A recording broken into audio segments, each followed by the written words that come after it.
श्री सत्यनारायण भगवान की व्रत कथा शास्त्रों में बताया गया है कि सत्यनारायण व्रत कथा का पाठ करने से व्यक्ति को 1000 यज्ञ करने के बराबर का पुण्य फल की प्राप्ति होती है।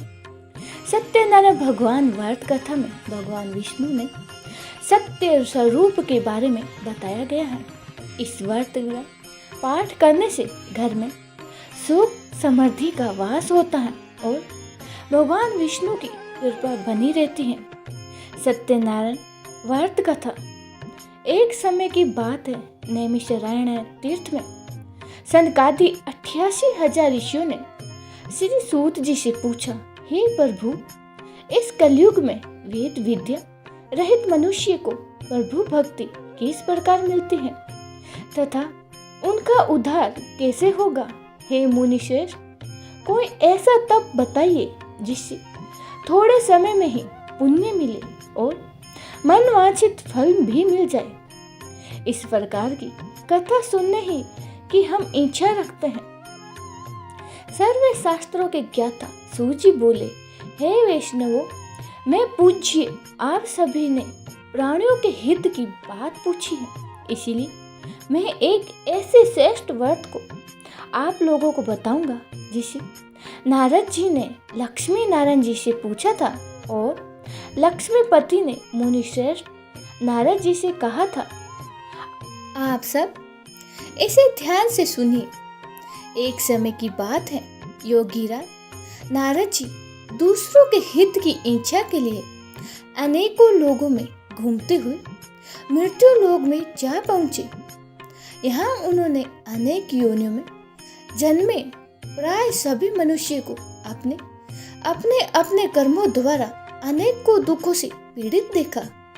उनका दुख देखकर नारद जी सोचने लगे कि कैसा यत्न किया जाए जिसके करने से निश्चित रूप से मानव के दुखों का अंत हो जाए। इसी विचार पर मनन करते हुए वह विष्णु लोक में गए। वहाँ वह देवों के ईश्वर नारायण की स्तुति करने लगे, जिनके हाथों में शंख चक्र गदा और पद्म थे, गले में वरमाला पहने हुए थे। स्तुति करते हुए नारद जी बोले, हे भगवान, आप अत्यंत ही शक्ति से संपन्न हैं। मन तथा वाणी भी आपको नहीं पा सकती। आपका आदि मध्य तथा अंत नहीं। निर्गुण स्वरूप सृष्टि के कारण भक्तों के दुख को दूर करने वाले आपको मेरा नमस्कार है। नारद जी की स्तुति सुन विष्णु भगवान बोले, हे मुनिश्रेष्ठ, आपके मन में क्या बात है? आप किस काम के लिए पधारे हैं, उसे निसंकोच कहो। इस पर नारद मुनि बोले कि मृत्यु लोक में अनेक योनियों में जन्मे मनुष्य अपने कर्मों के द्वारा अनेकों दुखों से दुखी हो रहे हैं। हे नाथ, आप मुझ पर दया रखते हैं तो बताइए कि वो मनुष्य थोड़े से प्रयास से ही अपने दुखों से कैसे छुटकारा पा सकते हैं। श्री हरि बोले, हे नारद, मनुष्य की भलाई के लिए तुमने बहुत ही अच्छी बात पूछी है, जिसके करने से मनुष्य मोह से छूट जाता है। वह बात मैं कहता हूँ, उसे सुनो। स्वर्ग लोक व मृत्यु लोक दोनों में एक दुर्लभ उत्तम व्रत है जो पुण्य देने वाला है।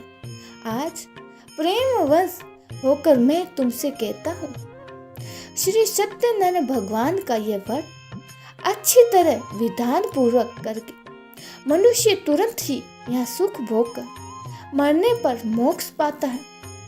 श्री हरि के वचन सुन नारद जी बोले कि उस व्रत का फल क्या है और उसका विधान क्या है? ये व्रत किसने किया था? इस व्रत को किस दिन करना चाहिए? सभी कुछ विस्तार से बताइए। नारद की बातें सुनकर श्री हरि बोले, दुख व शोक को दूर करने वाला, ये सभी स्थानों पर विजय दिलाने वाला, मानव को भक्ति व श्रद्धा के साथ शाम को श्री सत्यनारायण भगवान की पूजा धर्म परायण होकर ब्राह्मणों व बंधुओं के साथ करनी चाहिए। भक्ति भाव से ही नैवेद्य केले का फल, घी, दूध और गेहूं का आटा, सवैया ले गेहूं के साथ परसाठी का आटा, शक्कर तथा गुड़ लेकर वे सभी भक्षण योग्य पदार्थों को मिलाकर भगवान का भोग लगाए। ब्राह्मणों सहित बंधु बांधवों को भी भोजन कराएं। उसके बाद स्वयं भोजन करें। भजन कीर्तन के साथ भगवान की भक्ति में लीन हो जाए। इस तरह से सत्यनारायण भगवान का ये व्रत करने से मनुष्य की सारी इच्छाएं निश्चित ही रूप से पूर्ण होती हैं। इस कलिकाल अर्थात कलयुग में मृत्यु लोक में मोक्ष का यही एक सरल उपाय बताया गया है। श्री सत्यनारायण व्रत कथा का पहला अध्याय संपूर्ण। बोलिए श्री सत्यनारायण भगवान की जय हो। सत्यनारायण भगवान की व्रत कथा का दूसरा अध्याय। शिव जी बोले, हे ऋषियों, जिसने पहले समय से इस व्रत को किया था उसका इतिहास कहता हूँ, ध्यान से सुनो। सुंदर काशीपुर नगरी में एक अत्यंत ही निर्धन ब्राह्मण रहता था। वह भूख प्यास से परेशान वह धरती पर घूमता रहता था। ब्राह्मणों से प्रेम करने वाले भगवान ने एक दिन ब्राह्मण का वेश धारण कर उसके पास जाकर पूछा, हे विप्र, नित्य दुखी होकर तुम पृथ्वी पर क्यों घूमते हो? दीन ब्राह्मण बोला, मैं निर्धन ब्राह्मण हूँ, भिक्षा के लिए धरती पर घूमता हूँ। हे भगवान, यदि आप इसका कोई उपाय जानते हो तो बताइए। वृद्ध ब्राह्मण कहता है कि सत्यनारायण भगवान मनोवांछित फल देने वाले हैं, इसीलिए तुम उनका पूजन करो। इसे करने से मनुष्य सभी दुखों से मुक्त हो जाता है। वृद्ध ब्राह्मण बनकर आए सत्यनारायण भगवान उस निर्धन ब्राह्मण को व्रत का सारा विधान बताकर अंतर ध्यान हो गए। ब्राह्मण मन ही मन सोचने लगा कि जिस व्रत को वृद्ध ब्राह्मण करने को कहे गया है, मैं उसे जरूर करूंगा। यह निश्चय करने के बाद उसे रात में नींद नहीं आई। वह सवेरे उठकर सत्यनारायण भगवान के व्रत का निश्चय कर भिक्षा के लिए चला गया। उस दिन निर्धन ब्राह्मण को भिक्षा में बहुत धन मिला, जिससे उसने बंधु बांधवों के साथ मिलकर श्री सत्यनारायण भगवान का व्रत संपन्न किया। भगवान सत्यनारायण का व्रत संपन्न करने के बाद वह निर्धन ब्राह्मण सभी दुखों से छूट गया और अनेक प्रकार की संपत्ति से युक्त हो गया। उसी समय से यह ब्राह्मण हर माह इस व्रत को करने लगा। इस तरह से सत्यनारायण भगवान के व्रत को जो भी मनुष्य करेगा वह सभी प्रकार के पापों से छूटकर मोक्ष को प्राप्त होगा। जो मनुष्य इस व्रत को करेगा वह भी सभी दुखों से मुक्त हो जाएगा। सूत जी बोले कि इस तरह से नारायण जी से कहा हुआ श्री सत्यनारायण व्रत का मैंने तुमसे कहा है। हे विप्र, मैं अब और क्या कहूँ? ऋषि बोले, हे मुनिवर, संसार में उस विप्र से सुनकर और किस ने इस व्रत को किया, हम सब इस बात को सुनना चाहते हैं। इसके लिए हमारे मन में श्रद्धा का भाव है। शिव जी बोले, हे मुनियों, जिसने इस व्रत को किया है वे सब सुनो। एक समय वही विप्र धन व ऐश्वर्य के अनुसार अपने बंधु बांधवों के साथ इस व्रत को करने को तैयार हुआ। उसी समय एक लकड़ी बेचने वाला बूढ़ा आदमी आया और लकड़ियां बाहर रखकर अंदर ब्राह्मण के घर में गया। प्यास से दुखी वह लकड़हारा उनको व्रत करते देख विप्रे को नमस्कार कर पूछने लगा कि आप यह क्या कर रहे हो। तो उन्होंने बताया कि व्रत कर रहा हूँ तथा इसे करने से क्या फल मिलेगा, कृपया करके मुझे भी बताइए। ब्राह्मण ने कहा कि सब मनोकामनाओं को पूरा करने वाला ये सत्यनारायण भगवान का व्रत है। इनकी कृपा से ही मेरे घर में धन धान्य आदि की वृद्धि हुई है। हे विप्रे, सत्यनारायण व्रत के बारे में जानकर लकड़हारा बहुत ही पसंद हुआ। चरना अमृत लेकर वह प्रसाद खाने के बाद वह अपने घर गया।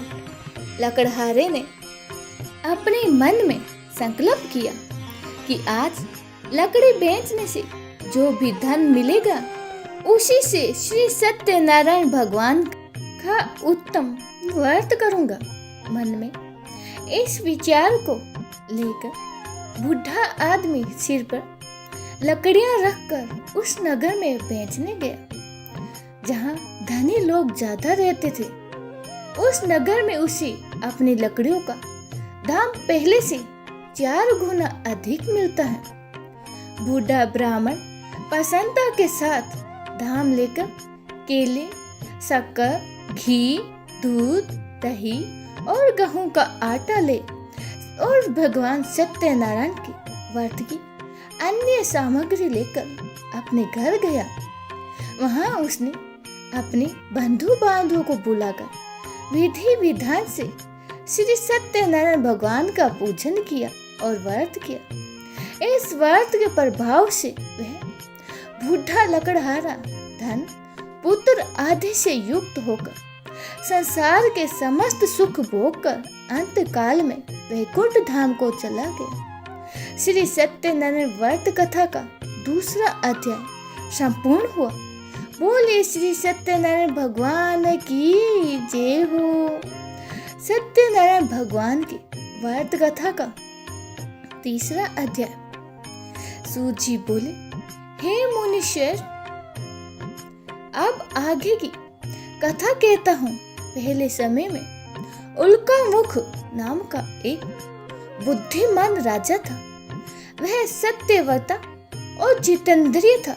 प्रतिदिन देव स्थानों पर जाता और निर्धनों को धन देकर उनके कष्ट दूर करता था। उसकी पत्नी कमल के समान मुख वाली तथा सती साध्वी थी। भरतशिला नदी के तट पर उन दोनों ने श्री सत्यनारायण भगवान का व्रत किया। उसी समय साधु नाम का एक वैश्य आया। उसके पास व्यापार करने के लिए बहुत सा धन भी था। राजा को व्रत करते देखकर वह विनय के साथ पूछने लगा, हे राजन, भक्ति भाव से पूर्ण होकर आप ये क्या कर रहे हैं? मैं सुनने की इच्छा रखता हूँ, तो आप मुझे बताइए। राजा बोला, हे साधु, अपने बंधु बांधवों के साथ पुत्र आदि की प्राप्ति के लिए एक महान शक्तिमान श्री सत्यनारायण भगवान का व्रत मैं पूजन कर रहा हूँ। राजा के वचन सुन साधु आदर से बोला, हे राजन, मुझे इस व्रत का सारा विधान कहिए। इसके आपके इस व्रत का कथा अनुसार मैं भी इस व्रत को करूँगा।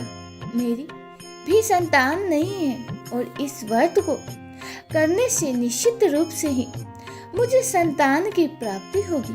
राजा से व्रत का सारा विधान सुन व्यापार से निवृत्त होकर वह अपने घर गया।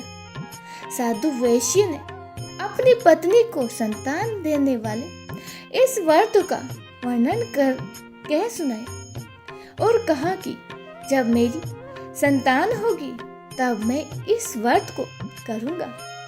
साधु ने इस व्रत तरह के वचन अपनी पत्नी लीलावती से कहे। एक दिन लीलावती पति के साथ आनंदित होकर सांसारिक धर्म से प्रवृत्त होकर सत्यनारायण भगवान की कृपा से वह गर्भवती हो गई और 10वें महीने में ही उसके गर्भ से एक सुंदर कन्या ने जन्म लिया।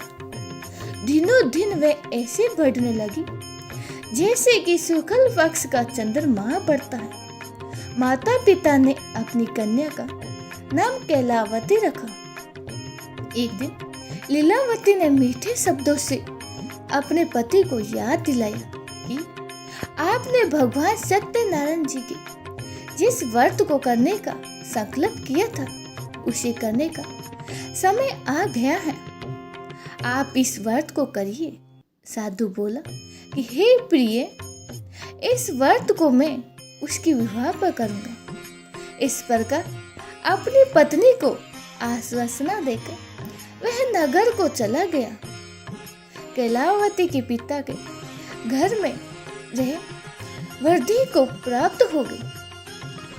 साधु ने एक बार नगर में अपनी कन्या को सखियों के साथ देखा तो तुरंत ही दूत को बुलाया और कहा कि मेरी कन्या के योग्य वर देखकर लाओ। साधु की बात सुनकर दूत कंचन नगर में पहुंचा और वहां देखभाल कर लड़की के लिए एक सुयोग्य वाणिक पुत्र को ले आया। सुयोग्य लड़के को देख साधु ने बंधु बांधवों को बुलाकर अपनी पुत्री का विवाह कर दिया। लेकिन दुर्भाग्य की बात यह है कि साधु ने अभी भी श्री सत्यनारायण भगवान का व्रत नहीं किया। इस पर श्री भगवान क्रोधित हो गए और श्राप दिया कि साधु को अत्यंत ही दुख मिले। अपने कार्य में कुशल साधु बनिया जमाई को लेकर समुद्र के पास स्थित होकर रत्नासरपुर नगर में गया। वहां जाकर दामाद ससुर दोनों मिलकर चंद्रकेतु राजा के नगर में व्यापार करने लगे। एक दिन भगवान सत्यनारायण की माया से एक चोर राजा का धन चुरा कर भाग रहा था। उसने राजा के सिपाहियों को अपना पीछा करते देख चुराया हुआ धन वहां रख दिया जहां साधु अपने जमाई के साथ बैठा हुआ था। राजा के सिपाही ने साधु वैश्य के पास राजा का धन पड़ा देखा तो वह ससुर जमाई दोनों को बांधकर प्रसन्नता से राजा के पास ले गए और कहा कि उन दोनों चोरों को हम पकड़ लाए हैं। हे राजन, आप आगे की कार्यवाही की आज्ञा दें। राजा की आज्ञा से उन दोनों को ही कठिन कारावास में डाल दिया गया और उनका सारा धन भी उनसे छीन लिया गया। श्री सत्यनारायण भगवान से श्राप से साधु की पत्नी भी बहुत दुखी हुई। घर में जो धन रखा था उसे चोर चुरा कर ले गए। शारीरिक तथा मानसिक पीड़ा वे भूख प्यास से अति दुखी होकर अन्न की चिंता में कैलावती के ब्राह्मण के घर गई। वहां उसने श्री सत्यनारायण भगवान का व्रत होते देखा। फिर कथा भी सुनी।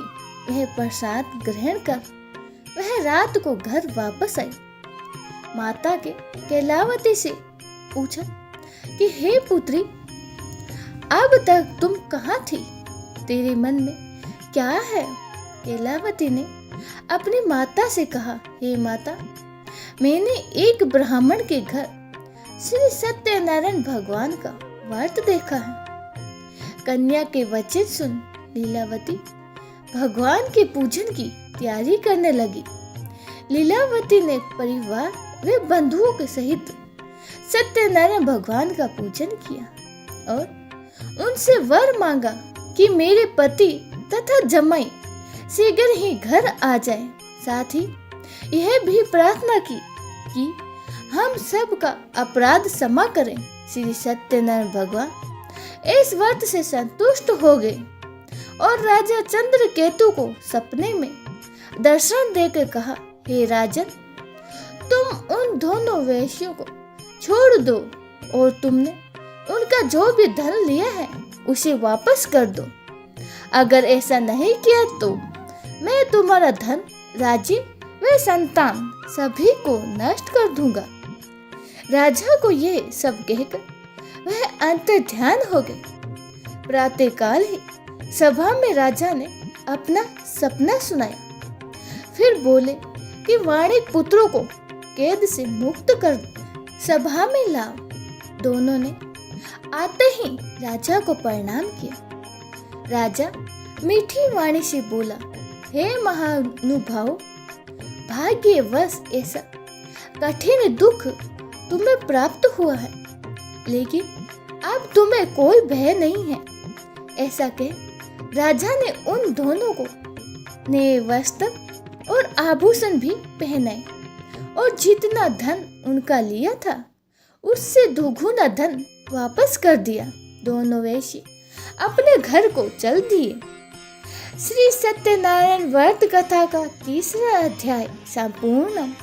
बोलिए श्री सत्यनारायण भगवान की जय हो। सत्यनारायण भगवान की व्रत कथा का 4था अध्याय।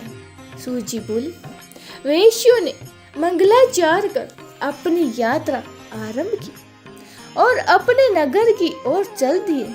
उनकी थोड़ी दूर जाने पर ही सत्यनारायण भगवान दंड वेशधारी में उनके पास आए और पूछा, हे साधु, तेरी नाव में क्या है? अभी वाणिक हंसता हुआ बोला, हे ढांडे, आप क्यों पूछते हो? क्या धन लेने की इच्छा है? मेरी नाव में तो बेल व पत्ते भरे हुए हैं। वैश्य के कठोर वचन सुन भगवान बोले, तुम्हारा वचन सत्य हो। ढंडी ऐसा वचन कहकर वहां से थोड़ी दूर जाकर बैठ गए। कुछ दूर जाकर समुद्र के किनारे बैठे गए। डंडी के जाने के बाद साधु वैश्य ने नित्य क्रिया कर पछतावे नाव को ऊंची उठाते देखकर अचंभित मना और नाव से बेल पत्ते आधे देखकर वह मूर्छित होकर जमीन पर गिर पड़ा। मूर्छा खुलने पर वह अत्यंत ही शोक में डूब गया। तब उसका दामाद बोला कि आप शोक ना मनाएं, यह डंडी का साप है, इसीलिए हमें उनकी शरण में जाना चाहिए, तभी हमारी मनोकामनाएं पूरी होगी। दामाद की बात सुनकर वह डंडी के पास पहुंचा और अत्यंत ही भक्ति भाव से नमस्कार करके बोला, मैंने आपसे जो असत्य वचन कहे थे उनके लिए मुझे क्षमा कर दो। ऐसा कहकर महान शोकातुर होकर रोने लगा। तब डंडी भगवान बोले, हे वाणिक पुत्र, मेरी आज्ञा से बार बार तुम्हें दुख प्राप्त हुआ है। तू मेरी पूजा से विमुख हुआ है। साधु बोला, हे भगवान, आपकी माया से ब्रह्मा आदि देवता भी आपके रूप को नहीं जानते हैं। अब मैं अज्ञानी कैसे जान सकता हूँ? आप प्रसन्न होइए। अब मैं सामर्थ्य है के अनुसार ही आपकी पूजा करूँगा। मेरी रक्षा करो और पहले के समान ही नौका में धन भर दो। साधु वैश्य के भक्ति पूर्वक वचन सुनकर भगवान प्रसन्न हो गए और उनकी इच्छा अनुसार वरदान देकर अंतर्ध्यान हो गए। ससुर जमाई जब नाव पर आए तो नाव धन से भरी हुई थी। फिर वही अपने अन्य साथियों के साथ सत्यनारायण भगवान का पूजन कर अपने नगर को चल दिए। जब नगर के नजदीक पहुंचे तो दूत को घर पर खबर करने के लिए भेज दिया। दूत साधु की पत्नी को प्रणाम करके कहता है कि मालिक अपने दामाद सहित नगर के निकट आ गए हैं। दूत की बात सुन साधु की पत्नी लीलावती ने बड़े ही हर्ष के साथ सत्यनारायण भगवान का पूजन कर अपनी पुत्री कैलावती से कहा कि मैं अपने पति के दर्शन को जाती हूँ, तू भी कार्य पूर्ण कर शीघ्र आ जा। माता के ऐसे वचन सुन कैलावती जल्दी में प्रसाद छोड़कर अपने पति के पास चली गई। प्रसाद की अवज्ञा के कारण श्री सत्यनारायण भगवान रुष्ट हो गए और उन्नाव सहित उनके पति को पानी में डुबो दिया। कहलावती अपने पति को वहां ना पाकर रोती हुई जमीन पर गिर गई। नौका को डूबा हुआ देख वह कन्या रोता देख साधु दुखी हुआ और बोला, हे प्रभु, मुझसे तथा मेरे परिवार से जो भी भूल हुई है उसे क्षमा करें।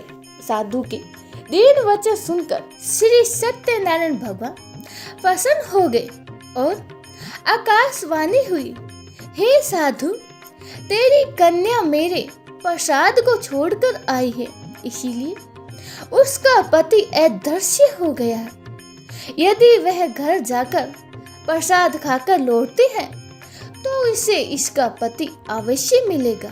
ऐसी आकाशवाणी सुन कैलावती घर पहुंचकर प्रसाद खाती हैं और फिर आकर अपने पति के दर्शन करती हैं। उसके बाद साधु अपने बंधु बांधवों सहित श्री सत्यनारायण भगवान का विधि विधान के साथ पूजन करता है और इस लोक का सुख भोग कर वह अंत में स्वर्ग को जाता है। श्री सत्यनारायण व्रत कथा का चौथा अध्याय संपूर्ण हुआ। बोलिए श्री सत्यनारायण भगवान की जय हो। सत्यनारायण भगवान की व्रत कथा का 5वां अध्याय। भगवान सूर्य जी बोले, हे ऋषियों, मैं और भी एक कथा सुनाता हूँ, उसे भी ध्यान पूर्वक सुनो। प्रजा पालन में लीन तुंगध्वज नाम का एक राजा था। उसने भी भगवान का प्रसाद त्याग कर बहुत ही दुख सहा। एक बार वन में जाकर वन्य पशुओं को वह बड़ के पेड़ के नीचे आया। वहां उसने ग्वालों को भक्ति भाव से अपने बंधु बांधवों के सहित सत्यनारायण भगवान का पूजन करते देखा। अभिमानी वंश राजा ने उन्हें देखकर भी पूजा स्थान में नहीं गया और ना ही उसने भगवान को नमस्कार किया। ग्वाले ने राजा को प्रसाद दिया, लेकिन उसने वह प्रसाद नहीं खाया और प्रसाद को वहीं छोड़कर वह अपने नगर को चल दिया। जब वह नगर में पहुंचा तो वहां सब कुछ तहस नहस हुआ पाया, तो वह शीघ्र ही समझ गया कि यह सब भगवान ने ही किया है और वह दोबारा ग्वाले के पास पहुंचे और विधि पूर्वक पूजा कर के प्रसाद खाया। तो श्री सत्यनारायण भगवान की कृपा से सब कुछ पहले जैसा हो गया। दीर्घ काल तक सुख भोगने के बाद मरने पर्यंत ही उसे स्वर्ग लोक की प्राप्ति हुई। जो मनुष्य परम दुर्लभ इस व्रत को करेगा तो भगवान सत्यनारायण की कृपा से उसे धन धान्य की प्राप्ति होगी और निर्धन धनी हो जाता है और भय मुक्त हो जीवन जीता है। संतानहीन मनुष्य को संतान सुख मिलता है और सारे मनोरथ पूर्ण होने पर मानव अंतकाल में वैकुंठ धाम को जाता है। सूजी बोले, जिन्होंने पहले इस व्रत को किया है अब उनके दूसरे जन्म की कथा सुनाता हूँ। व्रत सतानंद ब्राह्मण ने सुदामा का जन्म लेकर मोक्ष की प्राप्ति की। लकड़हारे ने अगले जन्म में निस्वार्थ बनकर मोक्ष प्राप्त किया और उल्का मुख नाम का राजा दशरथ होकर वैकुंठ को गए। साधु नाम के वैश्य ने मोर ध्वज बनकर अपने पुत्र को आरे से चीर कर मोक्ष पाया। महाराज तुंगध्वज ने स्वयंभू होकर भगवान में भक्ति युक्त होकर कर्म कर मोक्ष पाया। श्री सत्यनारायण व्रत कथा का 5वां अध्याय संपूर्ण हुआ। बोलिए श्री सत्यनारायण भगवान की जय हो।